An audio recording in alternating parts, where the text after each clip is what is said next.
Hi folks, welcome back to the channel. I'm Craig Neeson. This is my wife, Shelley. Hi. We're doing something a little different. We are out in the great state of Kansas doing some scouting for maybe some future trips. So there's going to be some photography involved, but we got a late start this morning because we got in a little late last night, set the camper up. And we're going to go out and look at a sunflower field possibly, and maybe venture over to the tallgrass prairie area in the Flint Hills because we're really close by, staying at this wonderful Corps of Engineers campground on a beautiful little reservoir in Marion County, Kansas. Is that right? Marion County, Kansas. Yes. He can never pronounce anything right. What I should do is go, hey folks, welcome back to the channel. Shelley, where are we at this week? But I'm not going to do that to her. Okay, thank you. So Shelley and I took a little driving tour around the Marion Reservoir, looking at all the other campgrounds just to find or scope out some of the potential campsites that could be used as base camp for future trips to this area. We found a lot of things out in the Flint Hills, including historic downtown Marion, Kansas, which has some buildings dating back to the mid to late 1800s, as well as a really cool City Hall courthouse. Every town out here has a historic Main Street. It's just something that goes without saying out there. Keep in mind that Kansas and Missouri are where the three major trails went through to head west. At one point, Missouri was considered the beginning of the West. You had the trails for Oregon, California, Colorado, and Santa Fe, all starting in Independence and leaving from Westport in the Kansas City area. We also saw some controlled burns while we were out there. That's how the prairie used to maintain itself, and that's how they still do it today. So now we're headed out to photograph a sunflower field with a lot of wind and probably no really cool sky.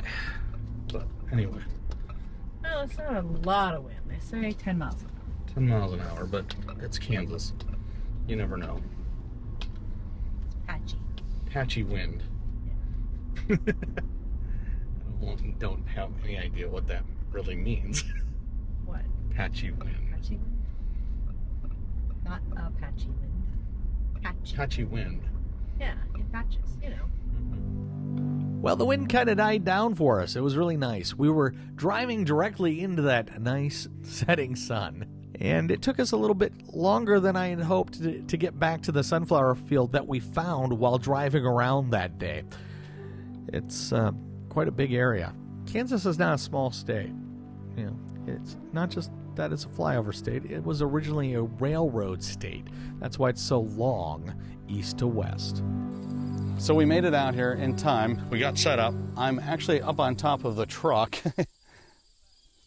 We got a cover on the bed that allows us to use it as a shooting platform as long as you don't shake the truck too much, which Shelley's using the tailgate down here. And if you heard that gunshot, I guess the farmer is practicing because he hasn't shot us yet.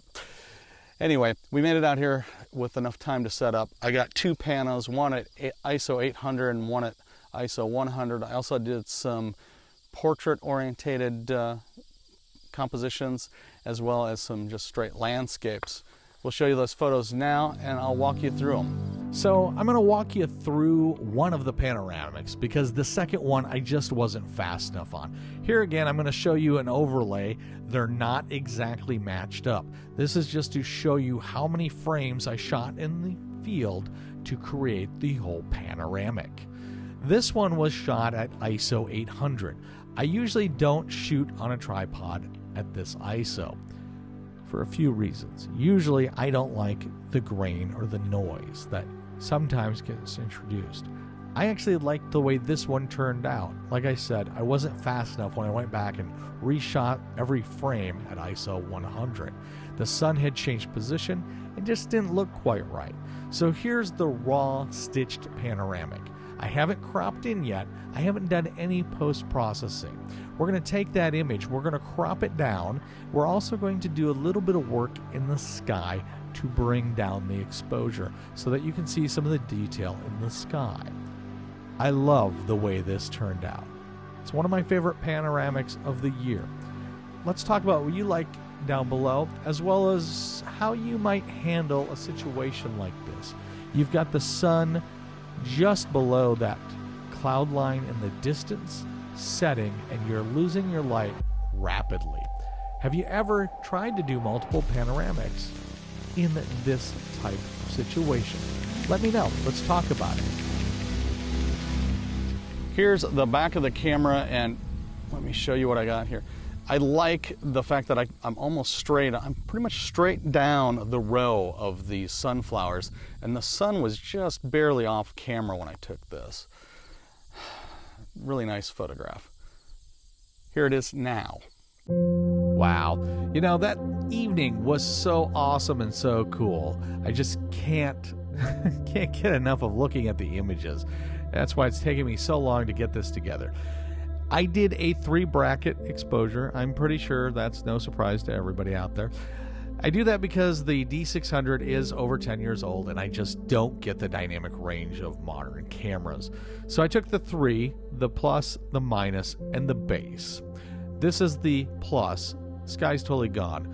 The base, almost everything's there, but I couldn't bring back enough detail in the foreground.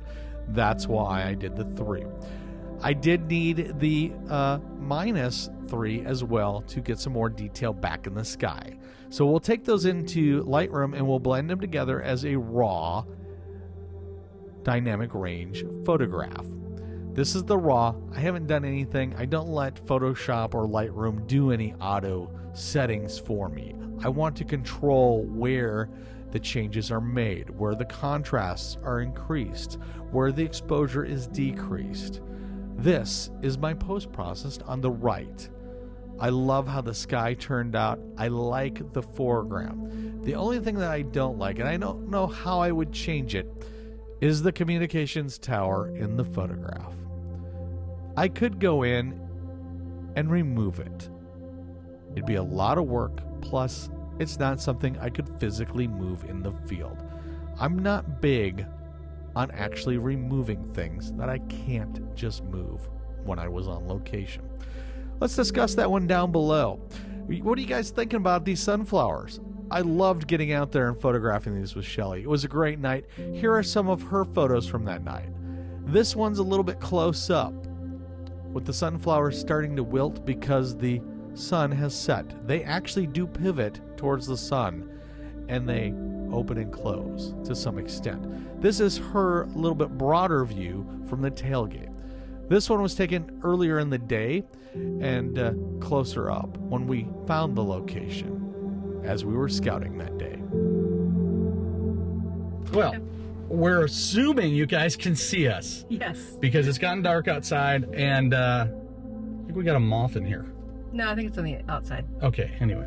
So it got too dark. We're packing it up. We're going to head back to the camper for the night and call it a day. I didn't get a chance to ask Shelley what she thought of what she was shooting in the field here tonight. So I'm going to ask her now. Do you think you got anything? I think I got something. The light did about what I expected it to do.